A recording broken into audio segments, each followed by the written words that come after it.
Baik, kita mulai. Assalamualaikum warahmatullahi wabarakatuh. Selamat sore untuk kita semua. Selamat sore, Pak. Waalaikumsalam warahmatullahi wabarakatuh. Selamat sore Sore, juga, Pak. Pak. Ya, puji Pak, dan syukur. Ya, Pak, saya izin off kamera boleh, Pak? Lagi dalam perjalanan pulang, Pak. oh iya, iya. Izin ya, Pak. Oke, bagi yang sudah hadir, terima kasih telah mengikuti perkuliahan ini. Puji dan syukur kita panjatkan kehadirat Tuhan Yang Maha Esa, Allah Subhanahu wa Ta'ala, di mana pada sore hari ini kita masih diberikan kesehatan dan kesempatan untuk mengikuti perkuliahan kita walaupun masih secara daring. Baik, ini adalah pertemuan kedua, jadi karena ini mata kuliah pemrograman web, pastinya kita praktik ya di sini. Mudah-mudahan bisa diikuti ya, karena yang menggunakan laptop mungkin bisa mengikuti ya, ataupun join dengan handphone dua boleh ya, biar bisa dipraktekin di laptopnya. Sebelumnya kita pastinya di pemrograman web 1 sudah mengenal XAMPP kan ya? Sudah belum? Udah, Pak. Sudah ya. Nah, jadi pastinya kita semua memiliki program tersebut karena ini mata kuliah sambungan ya, ataupun mata kuliah yang bersyarat. Syaratnya itu yaitu desain web dan pemrograman web 1. Jadi kita harus memiliki ini XAMPP yang ini. Pastinya yang minimal sekali bisa dijalankan itu yaitu Apache-nya dan MySQL-nya. Apache ini untuk server, MySQL ini untuk database kita. Jadi kedua ini harus bisa running, dan saya menggunakan XAMPP yang versi ini ya, versi berapa nih? Mungkin kita lihat dulu localhost, karena kadang kalau beda versi mungkin mau juga dia nggak sama nantinya gitu. Yang pastinya saya menggunakan yang terbaru nih. Nggak tahu saya udah ada lagi yang terbaru atau belum, tapi pastinya udah support PHP 7 ke atas gitu. Ini yang versi 74,27 ya. Jadi nanti download silahkan yang versi ini ya. Jadi mungkin ada PHP udah versi 8 ya. Tapi ini masih bisa kita masih worth it untuk digunakan. Nah, jadi ini versi XAMPP-nya. Jadi kalau mau di-download silahkan. Selanjutnya kita akan yang awal ini kita akan membuat database ya. Localhost phpMyAdmin. Kalian ingat ya, kalau untuk mengakses MySQL itu menggunakan phpMyAdmin.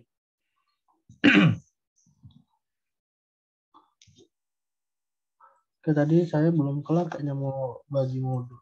Bentar. Ya. Oke, ini tahun 2. Ini bisa di-download ya modulnya untuk materi pertemuan 2 ini. Nah, untuk videonya mungkin besok akan saya upload. Oke, kita akan buka modul kita. Kelihatan kan modulnya? Ini saya share screen kan? Suite aplikasinya nampak kan? Halo? Nampak. Ya, ini saya sedang PDF-nya. Nampak, Pak. Oke, ini kita akan yang awal tadi kita akan create database dan juga pembacaan data atau read data. Ya, jadi tahap awal itu adalah kita akan membuat sebuah database, lalu mengisi datanya ya, atau recordnya.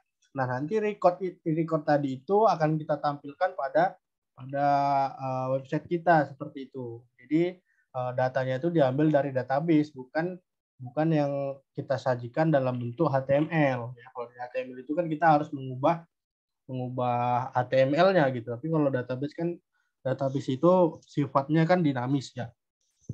kalau datanya bertambah, maka otomatis yang ditampilkan pada website yang akan kita buat akan bertambah juga. Nah, jadi kita akan sinkronisasi ya ataupun koneksi database yang akan kita buat dengan website yang akan kita buat nantinya.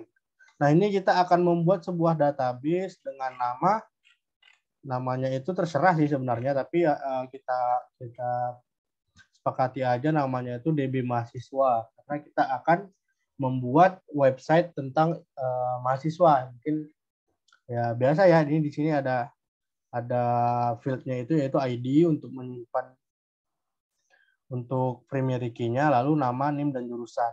Hanya 4 field aja, enggak, dan 1 tabel yaitu mahasiswa.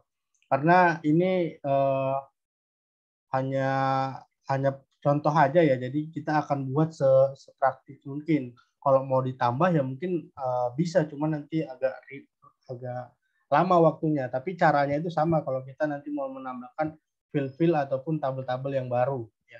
Jadi kita hanya membutuhkan 6 field di sini, yaitu ID, nama, NIM, dan jurusan. Oke, kita akan masuk ke database kita ya, ini localhost php by admin. Selanjutnya kita akan buat database baru ya. Klik basis data ini. Mungkin kalau kalian bahasa Inggris ya kan, mungkin kalau buat jadi create gitu terserah. Ya, kebetulan di saya ini bahasa Indonesia. Di sini kita buat namanya DB mahasiswa seperti ini, DB mahasiswa, lalu klik buat. Nah, database telah dibuat ya, di sini dia. Ke sebelah kiri ya, sudah dibuatkan namanya DB mahasiswa. Nah, selanjutnya kita akan diarahkan untuk membuat tabel. Kalau ini database, ini tabel. Tabelnya apa namanya kita buat? Kita buat aja mahasiswa. Karena kita akan membuat data mahasiswa nantinya. Jumlah kolomnya berapa? Kita pastikan di modul kita ID, nama, NIM, dan jurusan itu ada 4 kolom ya, atau 4 field. Maka kita buat 4 di sini. Lalu klik kirim ataupun go. Jadi kalau di pertengahan jalan mungkin kalian agak bingung atau kalian terlambat, silahkan diinterupsi aja gitu. Pak, mohon maaf saya belum selesai, ataupun gimana tadi Pak? Nggak ada masalah ya, diinterupsi aja supaya kalau yang terlambat gitu. Nah, ini kita isi dengan ID ya. ID itu jenisnya integer ya ataupun angka. Panjang nilainya itu kita kosongin. Kenapa dikosongin? Jadi artinya kita akan meminta panjang nilai maksimumnya gitu. Panjang maksimumnya, walaupun nanti akan default dibuatkan ke 11.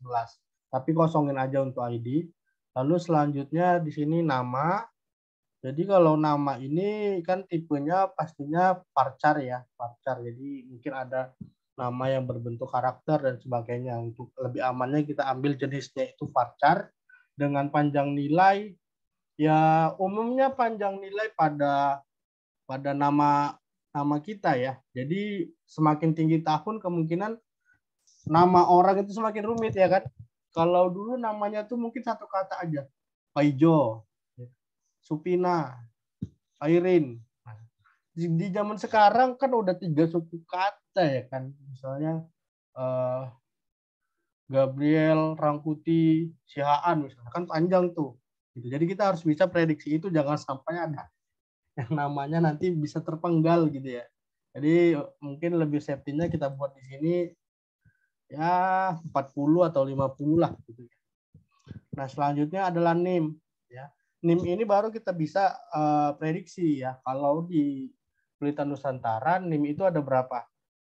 Misalnya kalian tahun 2020 ya, berarti NIM-nya itu 200 ya kan, 200. Lalu pasti tengahnya itu kalau teknik informatika 121. Nah, kalau 121 berarti itu teknik informatika. 200 121 berarti 6 karakter. Lalu selanjutnya 3 digit nomor urutnya. Gitu. Mungkin 100 itu yang nomor urut 100 gitu.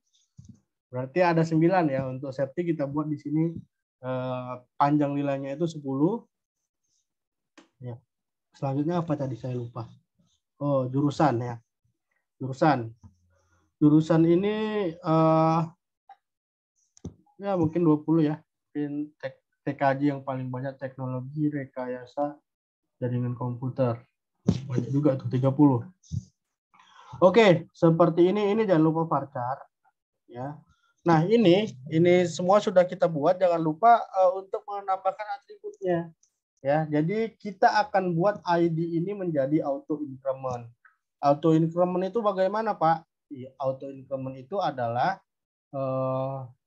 auto increment, penambahan otomatis gitu. Jadi ini akan kita buat sebagai primary key. Jadi artinya dia akan bersifat unik atau tidak ada yang sama gitu. Karena kalau ditambahkan satu pastinya kan nggak ada yang sama gitu. Mungkin ada 5 2 kali kalau setiap data yang di counter atau data yang diinsertkan bertambah satu terus dia gitu. Jadi jangan lupa pada AI ini kepanjangan dari auto increment ya. Kalau kita klik otomatis dia akan menjadi primary key-nya. Gitu. Oke, selanjutnya kita simpan ya, di sini simpan. Kita klik simpan. Oke, sudah masuk ya di sini tabelnya. ID, nama, NIM, dan jurusan. Masih diikuti sampai di sini? Cek sound dulu, cek. Masih ya, oke. Oke, selanjutnya kita tambahkan dulu datanya secara manual. Karena kita belum buat create-nya ya. Kita belum buat create pada website kita, maka kita akan tambahkan manual dulu di dalam database-nya. Ya. Di dalam database-nya. Nah, ID tadi kita buat auto increment, jadi kita tidak perlu isi gitu. Nanti kalau diisi malah jadi error. Jadi jangan diisi pada ID-nya ya. Jadi kita abaikan atau kita kosongkan.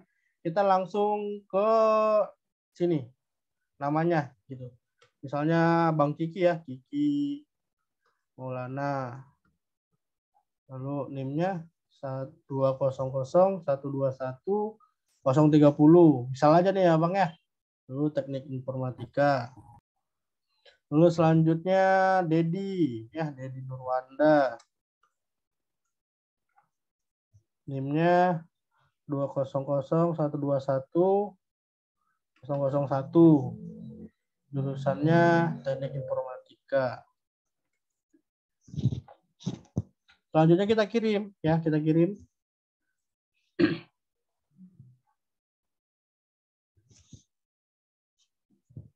Oke, 2 baris baru telah ditambahkan ya.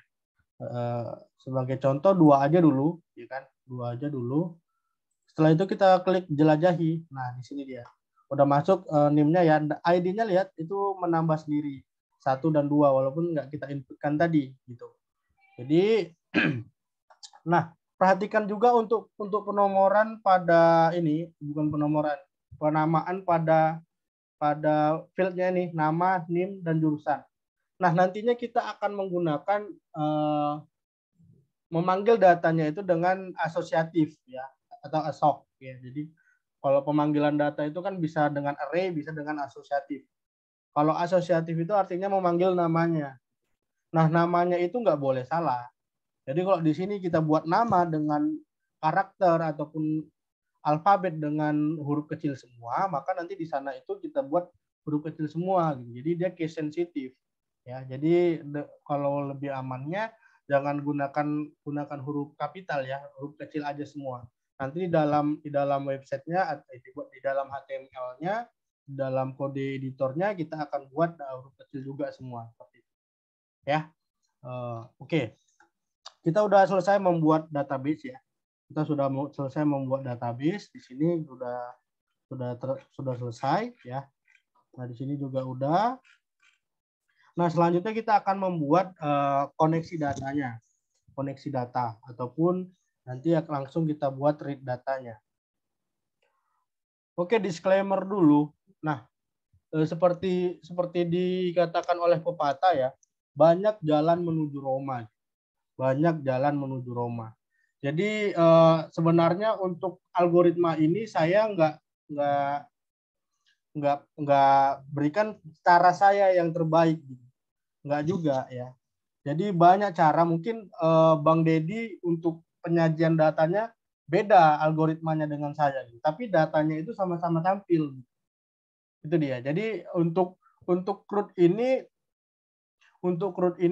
apa ya, banyak data ataupun banyak algoritma, banyak tahapan yang berbeda-beda gitu. Mungkin kalau kalian belajar otodidak ya, di channel YouTube misalnya ataupun di sebuah blog-blog gitu ya. Itu setiap blog itu pasti caranya berbeda. Tapi intinya itu sama. Intinya sama ya. Jadi tergantung gurunya siapa gitulah artinya. Kira-kira tergantung gurunya siapa. Nah, di sini mungkin saya dulu juga untuk web ini saya belajarnya juga otodidak gitu. Banyak dari YouTube, dari blog-blog gitu ya. Jadi mana yang rasa saya gampang diingat itu yang saya pilih gitu. Sebenarnya kalau di dulu apalagi ya waktu saya kuliah itu lebih banyak belajar mandiri sih sepertinya. Jadi nggak berharap banyak sama dosen. Kemarin itu gitu. Jadi untuk sekarang ini saya akan berusaha memberikan sejelas mungkin ya apa yang nggak saya dapatkan dulu. Jadi untuk pemrograman ini juga harusnya kita itu bisa explore lagi tidak hanya pada perkuliahan. Sekarang perkuliahan itu kan hanya pendidikan formalnya ya. Kalau kita mau hard skill-nya itu di luar perkuliahan itulah yang sebenarnya luar biasa gitu ya. Apalagi di internet sekarang apa aja ada ya di YouTube tutorial untuk ini, tutorial ini itu semua ada. Jadi tergantung kita mau pakai yang mana gitu. Kalau untuk saat ini mungkin untuk penyeragaman kita akan ikuti dulu ya algoritma saya gitu ya. Oke, kita buka sablon teks kita ya, sablon teks. Saya menggunakan sablon teks, mungkin ada yang menggunakan visual code atau yang lainnya, nggak ada masalah, terserah, silakan aja. Ya, saya menggunakan sablon teks karena ini masih yang ringan-ringan dulu ya. Yang ringan-ringan setelah kita belajar di web ataupun web 1 kemarin. Oke, kita akan save dulu di sini ya supaya kita mendapatkan fitur-fiturnya gitu ya. Kalau kita mau PHP berartinya kita akan diarahkan rekomendasikan di script-script PHP gitu ya. Seperti biasa, kita simpan filenya itu di example.py htdoc ya. Lalu buat nama programnya. Programnya apa terserah gitu. Jadi kita akan buat dulu foldernya ya. New folder. Saya akan buat namanya itu mahasiswa. Mahasiswa. Oke. Di sini akan saya save di sini. Namanya itu apa? Namanya itu pertamanya itu saya akan buat namanya function ya, function. Jadi function func atau fungsi gitu. Jadi nanti ini akan berisi function-function yang akan kita buat gitu. Jadi function yang pertama ini koneksi dulu ya, selanjutnya read datanya, selanjutnya nanti mungkin ada fungsi tambah, fungsi edit, fungsi delete, fungsi search, fungsi registration, fungsi login nanti akan kita buat pada function ini gitu. Jadi semuanya kita akan bedakan mana untuk function, mana untuk HTML-nya ataupun PHP-nya, mana untuk CSS-nya. Nanti kita akan bedakan semuanya. Gitu. Jadi rapih dia. Ya, kita akan buat ini function .php ya. Lalu kita save all file saja karena ini udah .php lalu save. Oke, sudah. Jadi sekarang kita akan buat file function ini seperti pada di modulnya. Jadi nanti bisa kalian lihat modulnya ya. Oke, kita akan buat PHP, langsung kita tutup. Oke, di sini ya. Nah, ini akan saya buat dulu komentarnya ya kan. Ini untuk koneksi data, koneksi database. Ya. Jadi koneksi ataupun read datanya nanti ini akan menggunakan algoritma yang saya pelajari gitu ya dari sumber tertentu. Jadi mungkin ini nggak cara yang paling benar ataupun nggak cara yang paling cepat ya, tapi bisa lah digunakan. Jadi beda programmer, beda juga nanti algoritmanya. Itu dia. Oke, jadi akan kita con ya. Con itu singkatan ya. Ini variabel. Kita buat variabel koneksi ya. Kita akan buat query-nya MySQLi ya. Dan lupa tambah I-nya karena kita udah PHP 7 ke atas ya. Supaya mendefinisikan ini PHP 7 ke atas. MySQLi connect. Nah, ini seperti ini. Nah, kalau kita langsung tab tadi langsung dibuatkan tanda kurungnya. Ini menunjukkan parameter. Parameter apa yang akan digunakan pada variabel ini gitu. Atau pada query MySQL connect atau koneksinya. Nah, kita akan sebutkan ada 1 2 3 4 variabel ya. Di mana server ya, server, lalu username, lalu password, lalu nama database kita. Ya, nama database kita. Nah, server kita itu apa? Nama server kita itu kan localhost ya, localhost. Nah, ini nanti juga akan berfungsi untuk kita nanti misalnya akan kita hostingkan gitu. Akan kita hostingkan nanti website ini gitu. Nah, nama hostingnya juga pastinya berbeda lagi nih udahan. Gitu dia. Lalu username-nya. Nah, kalau kita menginstal XAMPP sebagai server dan database-nya itu pastinya akan dibuatkan secara default itu nama username-nya itu root ya, username-nya itu root, lalu password-nya itu kosong seperti ini. Jadi dikosongkan aja gini ya, lalu nama database kita tadi. Nama database kita tadi. Apa nama database kita tadi? Saya ada yang ingat?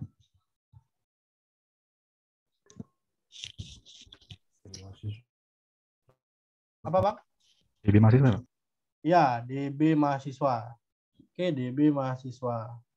Ya, kita akan menggunakan caranya Bang Sandika Gali nih. Lalu kita tulis di sini ini tadi untuk fungsi apanya ya? Untuk koneksinya ya. Jangan lupa titik komanya.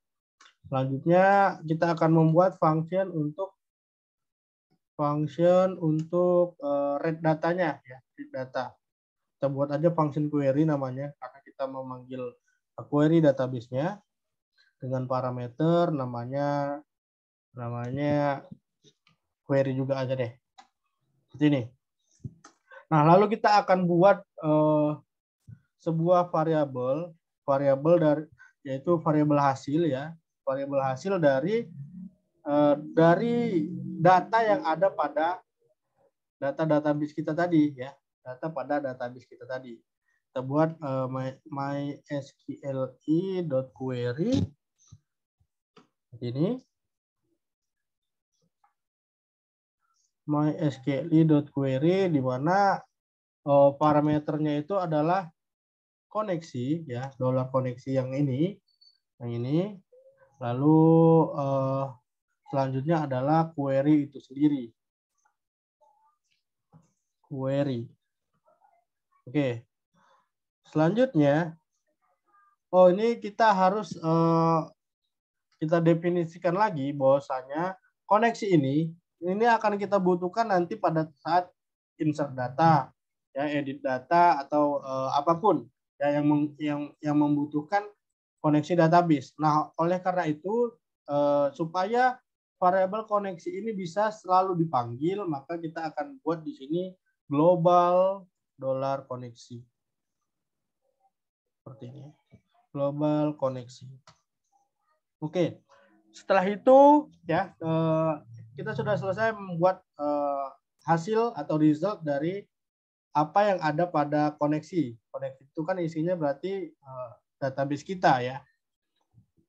Selanjutnya kita akan buat variabel lagi ya, variabel dengan nama baris ya, baris yang akan membawa database kita nanti, namanya rows ya. Mungkin kalian udah belajar array ya di pemrograman web 1, mungkin nggak saya bahas lagi. Kita akan buat di sini array kosong ya. Selanjutnya kita looping kita looping. While, ya kita pakai while aja. $row, ini variabel baru nih, row. Kalau yang ini rows ya, ini row atau baris, yaitu berisi semua data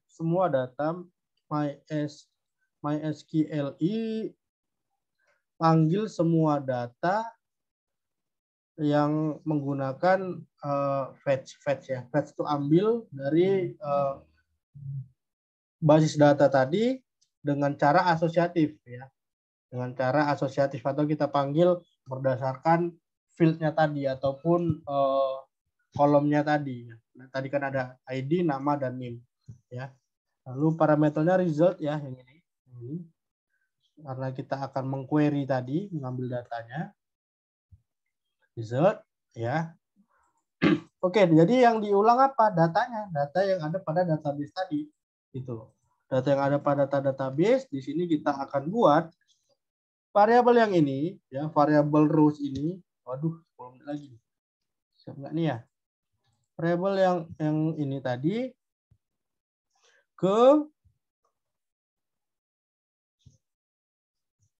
nah yang ini ya, rows yang isinya array kosong, isinya adalah ini, variabel row ini. Nah ini isinya. Oke, setelah itu di return rows-nya. Jadi artinya itu dijalankan fungsi rows-nya ini. Jadi ini akan menampilkan data yang ada pada database tadi, yang ada pada kedua database kita tadi ya. Seperti itu. Oke, jangan lupa ditutup ya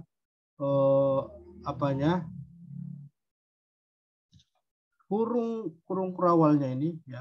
Kurung kurawal ini kan tadi kita harusnya ada 2 tutup ya. Di sini ada 1 dibuka, ini ditutup. Nah, seharusnya ada 2 nih. Oh, yang ini. Oh, ini fungsinya belum kita buka. Tutup kurungnya. Oke, seperti ini. Selanjutnya kita akan buat file baru. Jangan lupa kita save. Kita akan buat file baru untuk tampil datanya. Ini kan function ini hanya PHP semua, nggak ada HTML-nya. Kita akan buat file HTML-nya ya untuk tampil data tadi. Kita akan save dulu dengan nama index. Ya, jadi kalau index itu tidak perlu kita ketikkan localhost mahasiswa index.php itu kan nggak perlu ya, karena pastinya itu dia akan mengarah langsung ke index. Jadi kalau kita buatnya localhost mahasiswa, maka dia akan langsung diarahkan ke index. Mungkin ini nggak cukup ya kalau saya buat ketik dari awal tadi, mungkin saya copy aja ya biar cepat ya. Jadi kalian jangan copy deh, ketik aja pelan-pelan. Gitu. Dari sini ya. Jadi sekalian saya jelasin maksudnya itu apa. Ini, sorry. Waduh.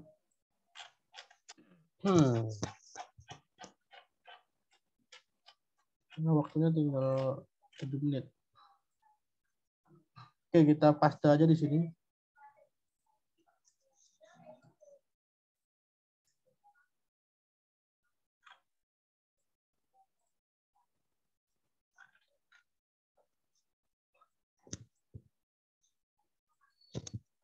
Kita save dulu. Kita lihat ada error enggak gitu ya. Kita klik dulu di mana ya.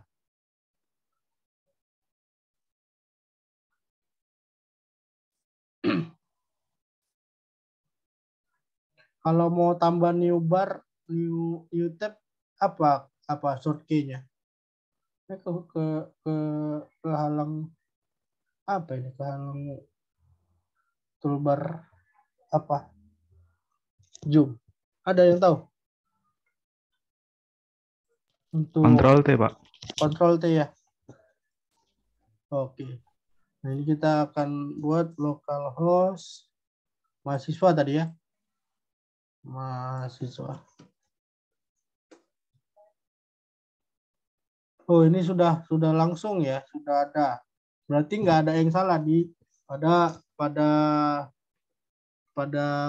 function ataupun indeks yang kita buat tadi. Kita tampil datanya. Kita ada waktu 5 menit untuk membedah dari isi indeks tadi. Ya. Nah, yang pertama biasa tetap ya kan fungsi PHP ya di awal di sini. Jadi di sini kita membutuhkan require functions. Ya, artinya kita membutuhkan file function yang kita buat tadi untuk memanggil ataupun mengkoneksikan database-nya. Itu tadi yang pertama ya, untuk kebutuhan dari require function tadi. Nah, selanjutnya di sini ada ambil dari data tabel mahasiswa. Dolar mahasiswa atau variabel mahasiswa sama dengan query. Query ini adalah function yang kita buat pada apa tadi? Pada function di sini. Lihat di sini. Langsung dia di definisi pada function line 4. Nah, di sini dia. Di sini function query-nya udah kita buat untuk menampilkan datanya. Koneksi MySQL ini hanya untuk mengambil data pada database-nya. Sedangkan di sini lebih ke spesifik lagi database yang mana? Tabelnya tabel mahasiswa. Ini nama tabelnya. Ya, kalau tadi kita hanya koneksi database-nya ya, database. Di sini kita spesifikkan lagi tabelnya itu mahasiswa. Select bintang from mahasiswa. Ambil bintang ini all ya, berarti semua. Ambil semua data dari tabel mahasiswa. Nah, kemungkinan di data DB mahasiswa tadi bisa banyak tabel. Ada tabel mahasiswa, ada tabel mata kuliah misalnya. Tadi kan kita hanya buat satu tabel mahasiswa. Nah, itu tadi ya untuk pengambilan datanya. Selanjutnya ini halaman utama untuk titel ya. Titel itu biasa untuk yang di sini ya, di sini nama titelnya. Kemudian di sini ini untuk tambah data, cari data ini masih apa aja ya, HTML biasa. Nah, selanjutnya di sini TH ini kan tabel header ya, tabel header. Nah, di sini kan masih statis ya, masih artinya itu diam gitu. Ini nggak akan berubah-ubah. Nah, yang dinamis itu kan recordnya, datanya yang sini. Nah, data yang di sinilah yang akan kita looping di sini. Kita di sini menggunakan for each. Ya, dan nomor ini juga bukan berdasarkan ID ya, berdasarkan ini variabel 1. Nanti akan diulang seberapa banyak data yang ada pada mahasiswa. Itu dia. Jadi di sini kita menggunakan for each. Kalau for each itu perulangan for each itu kita harus mendefinisikan variabel sebagai variabel lain ya. Di sini kan mahasiswa ini adalah pengambilan data pada tabel database mahasiswa. Ya, di sini tabel mahasiswanya di sini ya. Namanya mahasiswa juga. Nah, mahasiswa ini diberikan nama lagi sebagai MHS. Memang itu aturannya. Mahasiswa sebagai MHS. Ya, selanjutnya di sini dolar ini ya. Dolar I-nya itu sama dengan 1.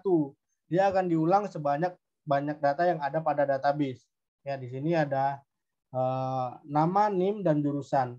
Kenapa nggak ID-nya nggak ada, Pak? Gitu. ID kita nggak tampilkan. Ya. ID kita nggak tampilkan, tapi yang kita tampilkan adalah nomor urut. Karena ID itu nantilah yang akan kita jadikan acuan untuk mengedit ataupun menghapus nantinya.